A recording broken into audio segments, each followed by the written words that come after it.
Hi everyone. I want to share a story called The Story of Chopsticks with you. When I came across the book, it reminded me of the stories that my parents used to tell me about their childhood. They lived in a small village where there were no stores nearby, so they couldn't just go and buy the things that they needed. They learned to make things by themselves and they used any resources that they had.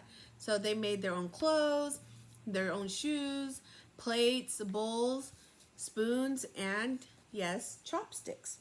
So I'm going to read the story to you. It is written by Ying Cheng, illustrated by Yong Sheng Chuan. So here's the cover page.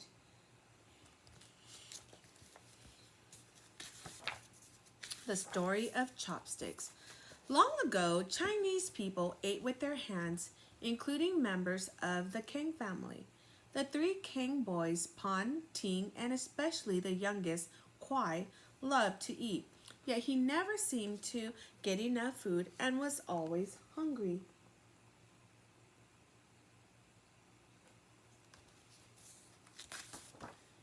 One afternoon, Mama called out, "Time to get ready for dinner."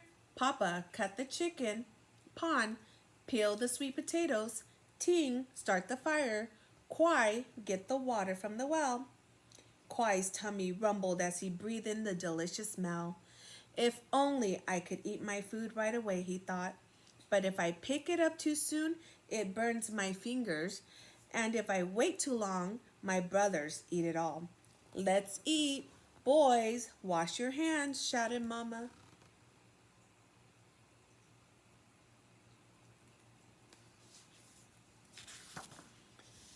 Pon brought the bucket. Ting lowered it. Papa hauled it up and Kwai shoved to the front. No need to rush, said Mama. The food is still too hot to eat. Kwai's lips held a smile. As he washed, he splashed water everywhere. Kwai, scolded Papa. What a mess you made. The bucket is nearly empty. But Kwai had already run into the kitchen. Papa sighed. Could you help me, Ting?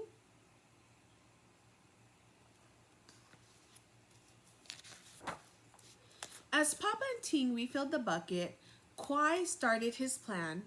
He plucked two long twigs from the kindling by the stove. Then he speared a chicken leg with one stick and a big chunk of sweet potato with the other. He began to eat. The hot food didn't burn his fingers. Better yet, he didn't have to race his brothers. For once, he was going to get enough to eat.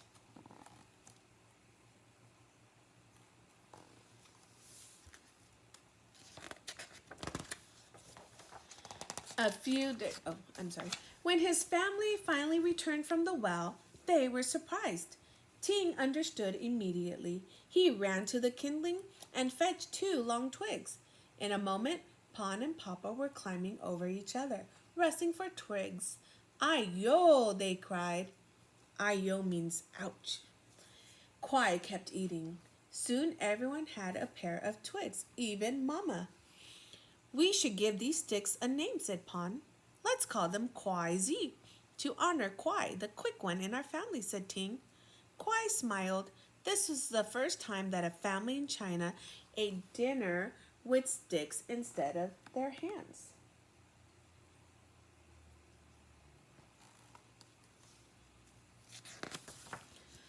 A few days later, Mama came home very excited.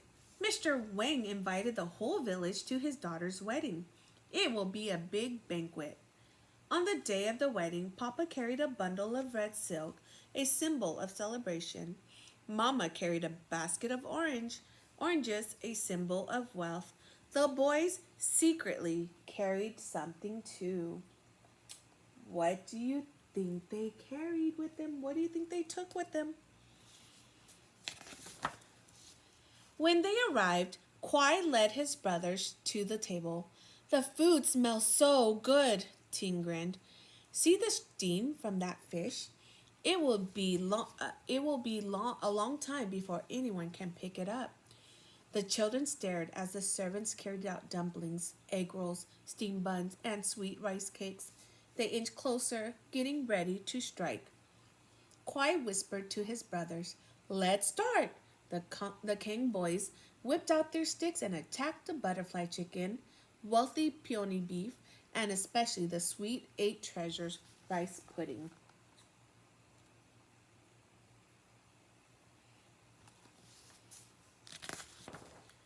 The other children gaped. They tried to grab food with their hands but yelped, "Ay yo! It's too hot!" The smart ones ran to find their own sticks. Before long, all the children followed. Some even climbed trees to break off the branches.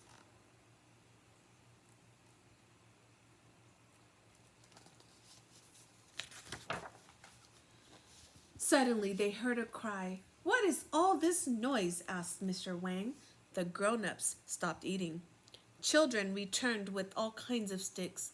A tall boy held two large branches. A toddler carried tiny twigs.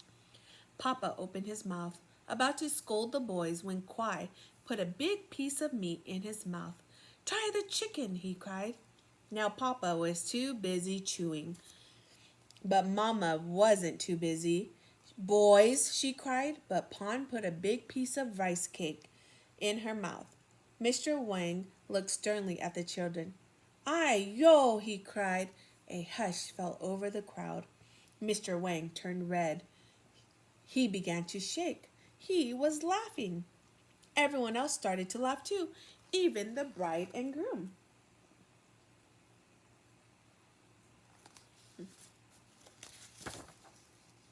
Mr. Li, the village wise man, stepped forward. He pointed at the sticks and asked harshly, "Whose idea was this?" The Kang boys looked at one another. Ting stepped forward. "It was my idea. Please don't blame my brother." Pon bowed respectfully to Mr. Li. "No, it was my idea. Please don't blame my brother." Before Kwai had a chance to say something, Papa walked over to Mr. Li. "It is my fault. We did not teach our children manners. Please." Mr. Li interrupted. "I must meet with the village leaders tomorrow morning. Your whole family shall attend."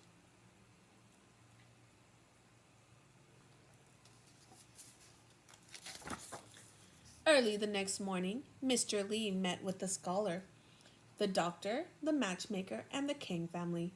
He looked at the Kang boys. "Tell me, who had the idea for the sticks?" Kwai timidly raised his hand. "How did you come up with this idea?" "I didn't want to wait for the food to cool," admitted Kwai. "I was always hungry because there was never enough food." Mr. Li frowned. "Do these sticks have a name?" "We call them Kwai Zi, quick ones," said Ting. Mr. Li turned to the other leaders. "I would like your suggestions for the proper way to eat."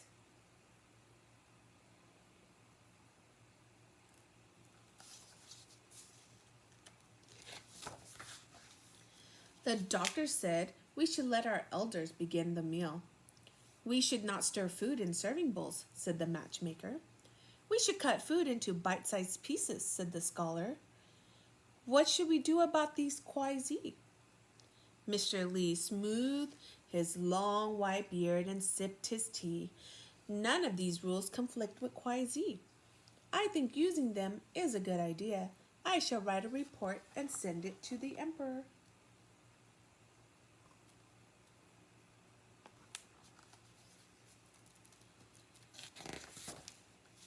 Soon, even the emperor ate with Kwai Zi. Before long, people were using them in every part of China. From there, the Kwai Zi spread to other countries, including America, where they are called chopsticks or quick sticks.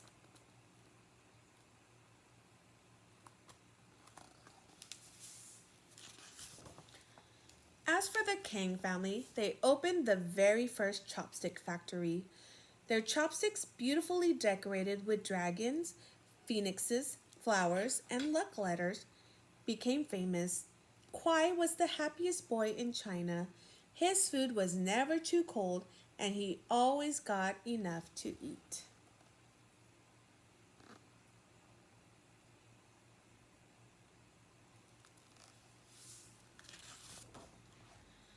Sometimes even too much.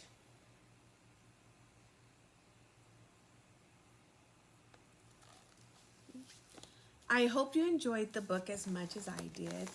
Um, if you happen to have a pair of chopsticks, so when Mrs. Arciaga was younger, I learned how to use chopsticks. And now I want to show you how to use chopsticks. So if you have chopsticks at home, some of them, sometimes they come in sleeves like this, some come in a pack, and you just take 2 of the sticks out. So when you take out your chopsticks, if you notice one side of your chopsticks is a little bit pointier, this is the side that you'll use to get your food, to grab the food. The other side is where you will hold it. If you take one stick, and what you'll do is you place it in between your thumb and your index finger. Then you take the end that you grab your food with, you put it in between your ring finger and your middle finger. Then you take your other stick and you're going to put it maybe about a little bit less than an inch, maybe about this much apart from the other stick. You're going to rest it on the side of your index finger, and then you'll put the other end in between your middle finger and your pointer, your index finger. And the trick to this is the bottom stick actually doesn't move.